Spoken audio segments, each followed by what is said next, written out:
Bonjour à tous, ici Adrien. Aujourd'hui on est le samedi 13 juin 2021 et dans cette vidéo nous allons parler de Linux Mint comme vous le voyez à l'écran. Pourquoi? Parce que d'ici quelques jours vous allez pouvoir basculer vers la version 20.2. C'est une nouvelle version mineure certes de Linux Mint que vous pourrez appliquer via l'outil de mise à jour ici. Quand ce sera disponible, vous aurez édition et mettre à niveau vers Linux Mint 20.2, petit nom de code UMA. Et donc, on va voir ensemble qu'est-ce que cette nouvelle version va vous apporter si vous utilisez Linux Mint. Alors, sachez que on reste sur la branche Linux Mint 20, donc tous les logiciels, le socle de base, c'est toujours Ubuntu 20.04, tant au niveau noyau qu'au niveau logiciel qui sont fournis dans la distribution. Donc là, il n'y a pas de changement. Ce qui va changer, c'est l'interface utilisateur, les petits outils additionnels qui nous sont proposés.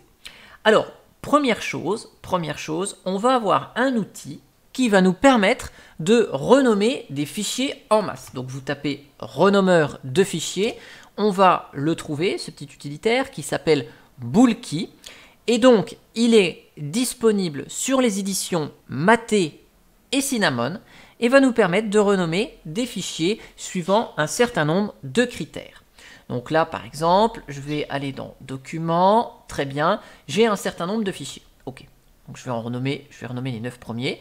On voit ici le nom actuel et on voit le nouveau nom qui va générer via les critères qu'on va lui spécifier. Donc là, on peut remplacer, retirer, insérer, changer la casse. Vous voyez, on peut mettre tout en majuscule, tout en minuscule, etc. Donc on a plusieurs possibilités et plusieurs champs d'action, que ça fasse action sur le nom, sur l'extension ou sur le nom et l'extension. Et donc là, par exemple, on peut même mettre des expressions régulières et lui dire que, par exemple, bah tiens, je veux que toutes les fins de ligne, eh ben, on termine par hold, par exemple. Et donc là, vous voyez, on a des expressions régulières qui sont disponibles. Et donc, on peut changer le nom des fichiers. Ici, on rename, OK. Et après, bah, si je vais dans mon gestionnaire de fichiers, je constate que quoi? Je constate que mes fichiers ont bien été renommés via cet outil renommeur de fichiers. Donc ça, c'est le premier outil que vous aurez à disposition lors de la mise à niveau vers Linux Mint 20.2. Tant que mon navigateur de fichiers Nemo est ouvert, lui, il a une nouveauté également dans le moteur de recherche.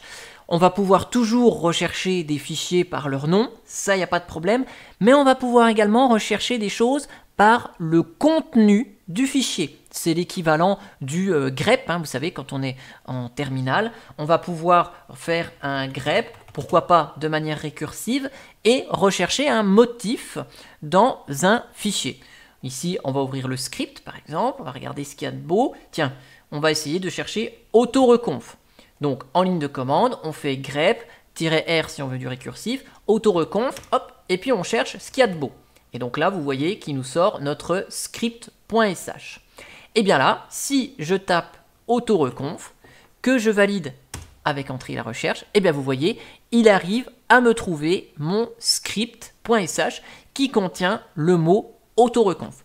Donc ça, c'est une deuxième nouveauté qu'on va retrouver là spécifiquement à l'édition Cinnamon dans le gestionnaire de fichiers qui va nous permettre de rechercher un fichier par du texte contenu dedans. Troisième nouveauté, c'est Warpinator. Donc dans Warpinator, qui est l'utilitaire qui vous permet, vous savez, de transférer des fichiers sur le réseau entre Linux Mint ou entre systèmes qui disposent de Warpinator. Ça veut dire Android compris également, puisque sur Android, Warpinator est disponible.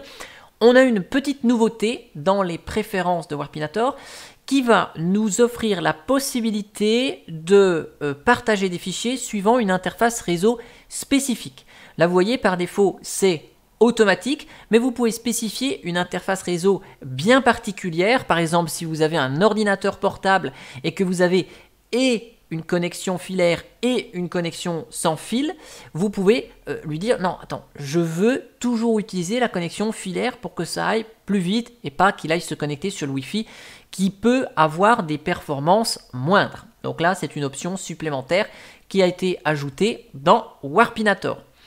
Après, en passant avec Linux Mint 20.2, on va avoir à notre disposition Cinnamon 5.0, une nouvelle version de Cinnamon. Bon, en soi, elle change pas grand-chose. C'est une nouvelle version de Cinnamon, mais il n'y a pas énormément de changements. Donc, je ne vais pas aborder les petites bricoles qui changent, puisque finalement, il n'y a rien qui change.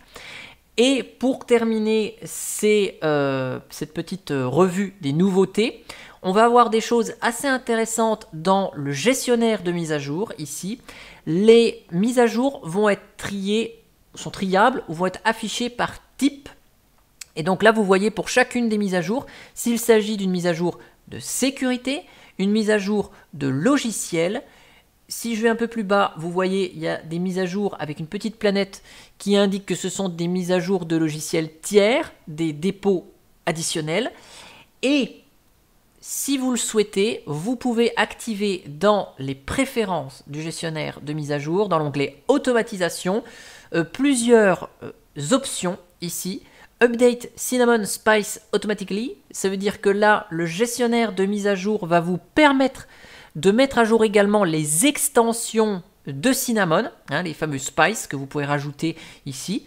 Et vous pouvez également activer la mise à jour des Flatpak automatique, ça veut dire que le gestionnaire de mise à jour graphique de Linux Mint va vous permettre, en plus d'installer des mises à jour traditionnelles, de faire celles en provenance des Flatpak. Et donc ça évite d'utiliser un autre outil pour mettre à jour les Flatpak.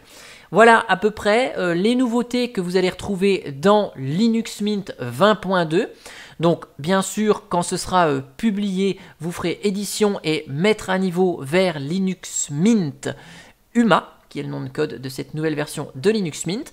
En tout cas, j'espère que cette vidéo, petit tour rapide des nouveautés de la future Linux Mint 20.2 vous aura plu. Et moi, je vous dis à bientôt pour une prochaine vidéo. Allez, ciao ciao!